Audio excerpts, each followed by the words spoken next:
অন্যদিকে গতকালকে নবী করিম সাল্লাল্লাহু আলাইহি ওয়াসাল্লাম তার দুই নাতির সাথে দেখা করেছিলেন। ছোট্ট ছোট্ট মুখ, শুকনো ঠোঁট, তবুও তাদের কোনো অভিযোগ নেই। ক্ষুধায় কাতর থাকলেও তারা চুপচাপ ছিল, কেমন যেন অভ্যাস হয়ে গিয়েছিল। কিন্তু নবীজির দৃষ্টিতে তাদের সেই লুকিয়ে থাকা মৃদু কষ্ট তার অন্তর ভেদ করে যাচ্ছিল। এই কথাগুলো মনে করার সাথে সাথেই নবীজির হৃদয়টা যেন কেমন গলে গেল।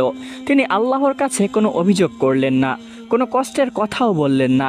শুধু দুই কলিজার টুকরা হাসান ও হোসাইনের কথা মনে করে তিনি সিদ্ধান্ত নিলেন তিনি এই খেজুর বাগানে পানি দিয়ে সামান্য খেজুর সংগ্রহ করে তাদের মুখে তুলে দিবেন। তাহলে তার অন্তরটা অত্যন্ত প্রশান্তি পাবে। এটা চিন্তা করে তিনি হাঁটতে লাগলেন এবং ধীরে ধীরে হাঁটতে হাঁটতে সেই বাগানের মালিকের বাড়িতে পৌঁছে গেলেন।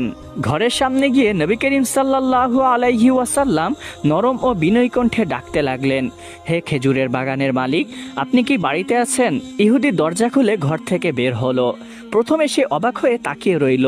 সে দেখতে পেল এক অসাধারণ আরব মানুষ, গায়ে সাদা কাপড়, মুখে প্রশান্তির ছাপ, কিন্তু তার চোখের দৃষ্টি যেন গভীর কোনো আলোয় ভরা। মনে হলো যেন সে আমার সামনে একজন কোনো মানুষ নয়, বরঞ্চ কোনো ফেরেশতা দাঁড়িয়ে আছে। নবী করিম সাল্লাল্লাহু আলাইহি ওয়াসাল্লাম তখন তাকে বলতে লাগলেন, হে আল্লাহর বান্দা, আমি তোমার খেজুর বাগানে পানি দিতে চাই। আমি শুনেছি তুমি এই খেজুর বাগানে পানি দিলে তুমি তার বিনিময়ে সামান্য কিছু খেজুর প্রদান করবে। সেই ইহুদি লোকটি এক মুহূর্তের জন্য থেমে রইল। সে অবাক দৃষ্টিতে নবীজির দিকে তাকিয়ে রইল। দোজাহানের বাদশাহ মুহাম্মদ সাল্লাল্লাহু আলাইহি ওয়াসাল্লামকে সেই ইহুদি চিনতে পারল না। সে তখন বলতে লাগলো, তুমি আমার খেজুর বাগানে পানি দিবে? না থাক, আমার কোনো দরকার নেই।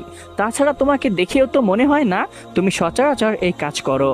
তখন নবী করিম সাল্লাল্লাহু আলাইহি ওয়াসাল্লাম মুখে এক প্রশান্তি নিয়ে একটি মৃদু হাসি দিয়ে বলতে লাগলেন, হে আল্লাহর বান্দা, তুমি চিন্তা করো না।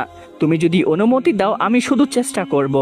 বিনিময়ে যেই খেজুরের প্রতিশ্রুতি তুমি দিয়েছো সেই ততটুকু দিলেই হবে, এর থেকে বেশি আমি কখনোই চাইব না। তখন ইহুদি কিছুক্ষণ চুপ থেকে বলতে লাগলো, আচ্ছা ঠিক আছে। তো গতকালকে নবী করিম সাল্লাল্লাহু আলাইহি ওয়াসাল্লাম তার দুই নাতির সাথে দেখা করেছিলেন। ছোট্ট ছোট্ট মুখ, শুকনো ঠোঁট, তবুও তাদের কোনো অভিযোগ নেই। ক্ষুধায় কাতর থাকলেও তারা চুপচাপ ছিল, কেমন যেন অভ্যাস হয়ে গিয়েছিল। কিন্তু নবীজির দৃষ্টিতে তাদের সেই লুকিয়ে থাকা মৃদু কষ্ট তার অন্তর ভেদ করে যাচ্ছিল। এই কথাগুলো মনে করার সাথে সাথেই নবীজির হৃদয়টা যেন কেমন গলে গেল। তিনি আল্লাহর কাছে কোনো অভিযোগ করলেন না, কোনো কষ্টের কথাও বললেন না। শুধু দুই কলিজার টুকরা হাসান ও হোসাইনের কথা মনে করে তিনি সিদ্ধান্ত নিলেন তিনি এই খেজুর বাগানে পানি দিয়ে সামান্য খেজুর সংগ্রহ করে তাদের মুখে তুলে দিবেন। তাহলে তার অন্তরটা অত্যন্ত প্রশান্তি পাবে। এটা চিন্তা করে তিনি হাঁটতে লাগলেন এবং